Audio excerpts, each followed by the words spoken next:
और जो बात आप निरहू की कर रहे हैं, निरहू की टिप्पणी सुन लीजिए। बोलते हैं कि जहां से अखिलेश यादव लड़ेंगे वहां से लड़ा दीजिए। हैसियत है उनकी अखिलेश यादव के सामने खड़े होने की? अरे अखिलेश यादव आसमां है और धरती है, तुलना मत करिए अखिलेश भैया से। आप मिलेंगे नहीं, ये बताइए।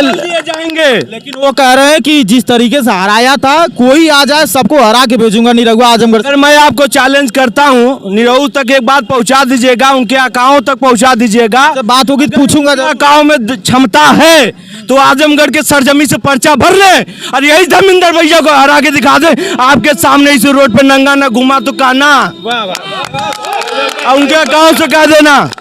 और जो निरहू भैया उछल रहे हैं, ऐसा नहीं है कि किसी एक वर्ग ने उनको वोट किया था, कुछ यादवों ने वोट किया था। मैं सच्चाई बता रहा हूँ। वो कह रहे हैं कि हम मंदुरी एयरपोर्ट का उद्घाटन करवा दें। मंदुरी एयरपोर्ट बनाने वाले माननीय अखिलेश यादव के पिता स्वर्गीय नेताजी हैं, उसका की है।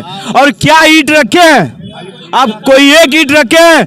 पूरे पूर्वांचल में एक दो काम छोड़ के बता देते अगर काम करने वाले सिर्फ। गजब के नतीजे अखबार देख लेना, इस बार साइकिल की रफ्तार देख लेना।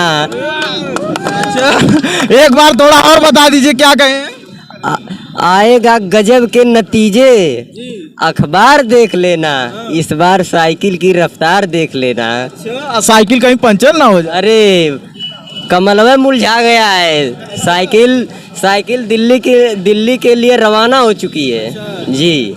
कब से आप मतलब समाजवादी पार्टी का सक्रिय कार्यकर्ता कब से हैं आप? मैं समाजवादी का सक्रिय कार्यकर्ता 2012 से हूँ। 2012 से समाजवादी झंडा और समाजवादी पूरी कपड़ा हमेशा के लिए पहनने का काम करता हूँ जी। तो आज धर्मेंद्र यादव जी से मिलेंगे जरूर। क्या माहौल चल रहा है ये बताइए। अच्छा माहौल चल रहा है। अच्छा माहौल चल रहा है, लेकिन निरहुआ बयान दे रहे हैं कि एक बार फिर हराएंगे वो।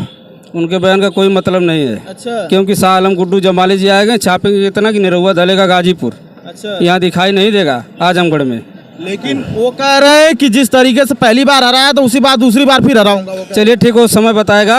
अच्छा। जब समय आएगा तो काउंटिंग कराएंगे कौन जीत रहा है कौन हार रहा है। क्या कहेंगे, उनके स्वागत के लिए पूरी तैयारियां पूरी हो चुकी हैं? जी एकदम पूरी तैयारी हो गई है। पूरा विधानसभा लगा हुआ है, लोकसभा पूरा एकदम उनके लिए जी। हाँ।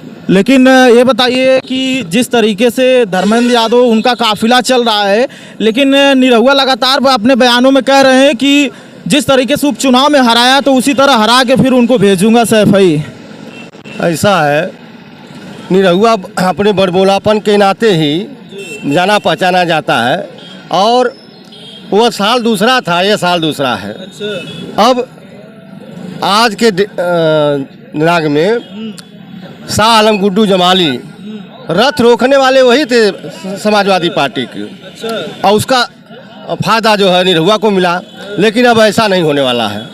क्या गुड्डू जमाली की जी के आने की वजह से समाजवादी पार्टी को फायदा मिलेगा? क्लियर क्या होने वाला है ये बताइए, साफ साफ बताइए, क्योंकि आजमगढ़ की जनता आपको देख रही है। जनता साथ है धर्मेंद्र जी के। अच्छा जी, अब की चुनाव जीतेंगे। कहीं उपचुनाव वाला काम ना हो जाए। ना कभी नहीं हो सकता है ऐसा।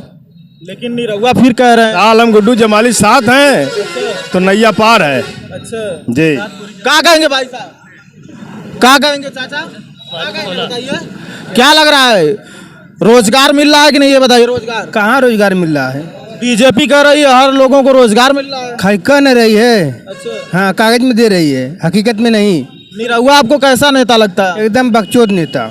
लेकिन वो बताइए, वो कह रहे हैं कि जिस तरीके से उपचुनाव में हराया था उसी तरह फिर हरा के उनको सैफई भेजूंगा। घोसी वाला हरा दिए।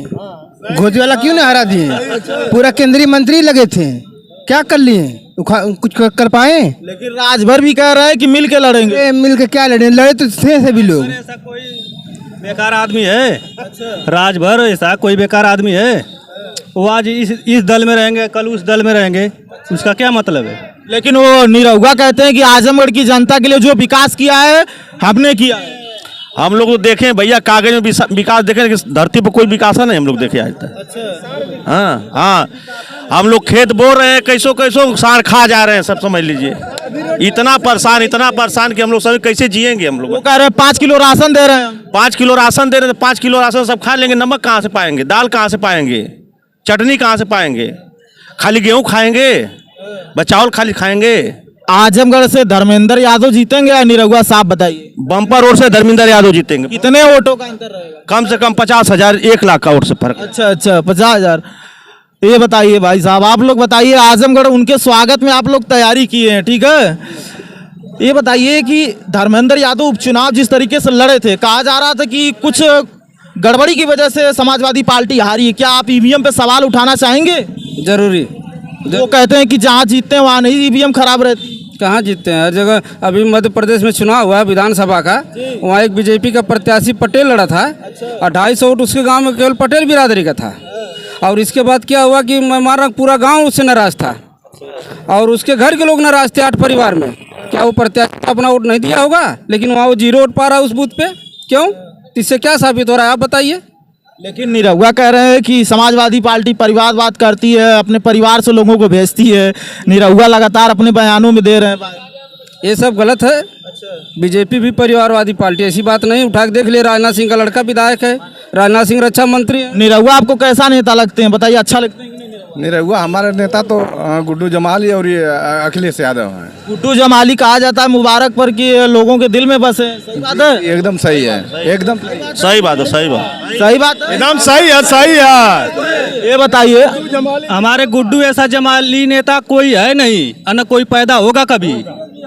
ये दिल से मैं बोलता हूं। गुड्डू जमाली धर्मेंद्र यादव, गुड्डू जमाली धर्मेंद्र यादव। अगर नारा लगा रहे हैं कहीं उपचुनाव वाला दोहरा न जाए तब क्या होगा परिणाम?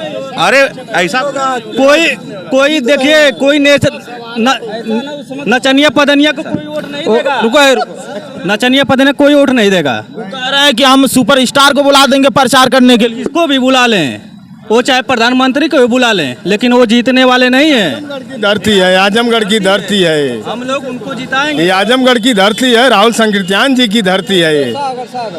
क्या कहेंगे चाचा, जिस तरीके से लगातार प्रचार प्रसार हो रहा है, लेकिन बीजेपी कह रही है 400 पार, ये सही साबित होगा क्या?